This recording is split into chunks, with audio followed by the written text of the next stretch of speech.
భారత్ చైనాలను దెబ్బతీసేందుకు సిక్కింను ఒక స్వతంత్ర రాజ్యంగా మార్చి అక్కడ పాగా వేసేందుకు ప్రయత్నించిన అమెరికాను 1970వ దశకంలో నాటి ప్రధాని ఇందిరాగాంధీ వమ్ము చేసి మన దేశంలో ఒక రాష్ట్రంగా విలీనం చేశారు. అప్పటి నుంచి నేపాల్ మీద అమెరికా కన్నుపడింది. భౌగోళికంగా నేపాల్కు ఉన్న ప్రాధాన్యతను అటు చైనా ఇటు మన దేశం బయట నుంచి అమెరికా కూడా తమ ప్రభావం చూపేందుకు నిరంతరం ప్రయత్నించడం బహిరంగ రహస్యం. ప్రభుత్వాల వైఫల్యాలను ఆసరాగా చేసుకుని గత కాలపు రాచరిక వ్యవస్థను తీసుకురావాలని మితవాద శక్తులు ఒక పక్కన ప్రయత్నం చేస్తుంటే, మరొక వైపు గోముఖ వ్యాఘ్రం మాదిరి అమెరికా తన అనుకూల శక్తులను ప్రతిష్ఠించేందుకు ఎత్తులు వేస్తుంది. ఈ రెండూ కూడా యువత ఆకాంక్షలను నెరవేర్చేవి కావు. కాఠ్మండు మేయర్గా గెలిచిన బెలెన్షాను తదుపరి ప్రధానిగా ముందుకు తెస్తున్నారనే వార్తలు కూడా వస్తున్నాయి.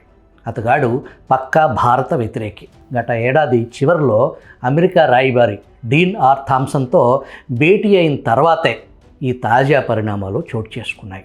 అతగాడు ప్రధానిగా గద్దెనెక్కితే పశ్చిమ దేశాల కనుసన్నల్లో పనిచేసే బంగ్లాదేశ్ నేత మహ్మద్ యూనిస్ లేదా ఉక్రెయిన్ తోలుబొమ్మ జెలెన్స్కీ మాదిరిగానే మారే ప్రమాదం పొంచి ఉందని విశ్లేషకులు అభిప్రాయపడుతున్నారు.